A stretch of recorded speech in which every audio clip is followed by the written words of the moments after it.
Baik, selamat siang.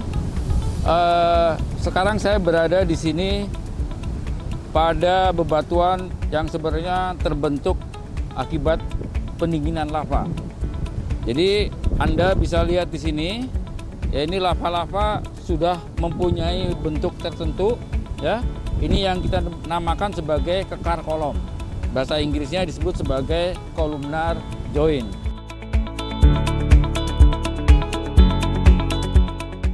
Ya, di sini Anda bisa perhatikan ya kekar kolomnya itu cukup lengkap.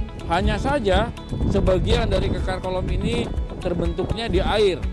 Karena berada di air, maka bentuknya itu akan menjadi sedikit elipsoid. Jadi sudut-sudutnya tidak tajam, ya. Nah, komposisi kekar kolom ini tidak lain adalah basalt.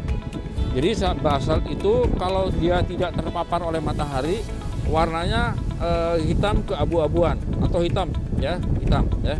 Nah, ini adalah. Nah, yang merah ini akibat terpapar cahaya matahari, ya, selama ratusan ribu tahun sehingga warnanya mengalami oksidasi dan berwarna agak merah.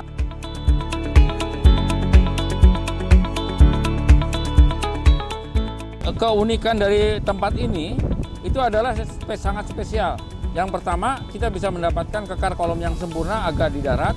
Yang kedua, kita bisa mendapatkan kekar kolom yang katakanlah berkembang di air, ya.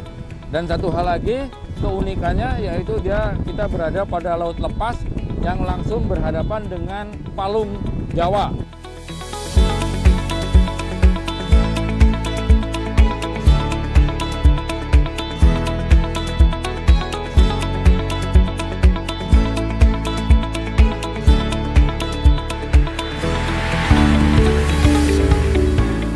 Kalau di geologi biasanya untuk melengkapi kita berbicara mengenai unsur ruang dan waktu, Pak. Begitu ya. Tadi sudah dijelaskan bahwa ini terjadi berulang-ulang begitu.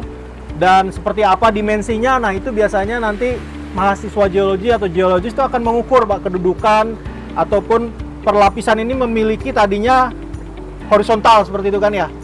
Ketika diendapkan, kalau tidak percaya Bapak bisa lihat di dasar sungai itu, nanti sedimennya diambil, itu pasti sedimennya akan mengikuti gravitasi sehingga dia horizontal. Tetapi karena ada proses-proses deformasi dia akan terlipat begitu ya. Nah, di Kali Kenteng ini yang sangat menarik adalah kita bisa nanti kalau ini yang kita sebut sebagai hubungan antar lapisan atau stratigrafi begitu ya. Kita ukur gitu ya, ada berapa kejadian longsoran begitu ya. Jadi benar kata Pak Khoirul tadi tidak terjadi dalam satu waktu, tetapi itu semua bisa kita ukur. Mungkin dengan gampangnya kita bisa membayangkan kalau longsoran itu pertama pasti kan yang kasarnya dulu ya Pak ya, jatuh blur gitu, terus kemudian yang atasnya itu akan seperti hujan sedimen begitu. Nah, terlihat dari yang kita sebut sebagai suksesi vertikal gitu ya, suksesi vertikal dari perlapisan batuan sedimen.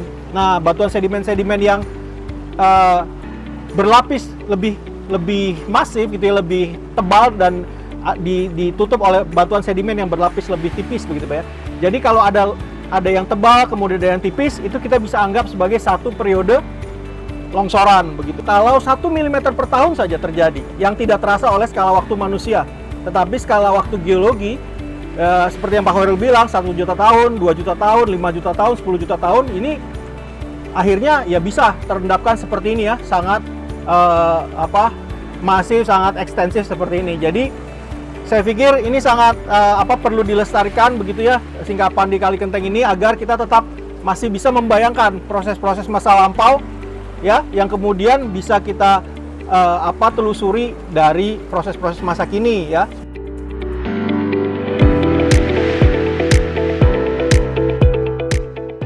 Jadi ini adalah volcanoclastic. Jadi volcanoclastic itu adalah pecahan-pecahan yang didominasi oleh material vulkanik. Material vulkanik bisa hasil erupsi gunung berapi gitu, bisa pecahan dari lelehannya gitu ya, pecahan dari lava gitu, atau produk letusan langsung atau produk letusan yang terendapkan kembali. Kita sebutnya dalam sedimentologi adalah epiclastic gitu. Jadi scene eruption klastiknya pecah karena bersamaan dengan erupsi, atau klastiknya pecah karena setelah tererupsi tertransport lagi ke tempat lain.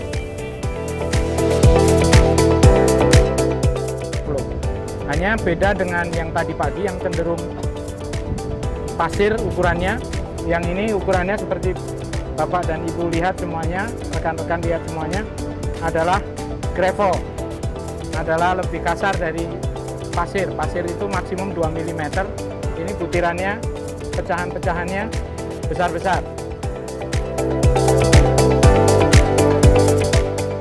Batuan-batuan ini kalau nanti diamati akan terlihat ada yang tidak beraturan, ada yang aturannya yang kasar ada di bawah, kemudian yang halus ada di atas, ada yang aturannya dalam setiap lapisan ya, justru yang kasar ada di atas, yang kecil di bawah.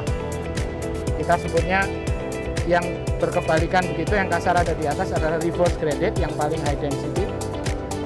Kalau yang kasar ada di bawah namanya graded bedding, gitu.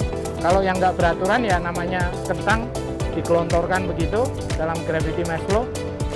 Ya pas berhenti, pas saya kasar ada di tengah, saya kasar ada di tepi, saya kasar ada di atas, saya ada di bawah, nggak beraturan, namanya unorganized, gitu. Disorganized conglomerate atau disorganized brachia gitu.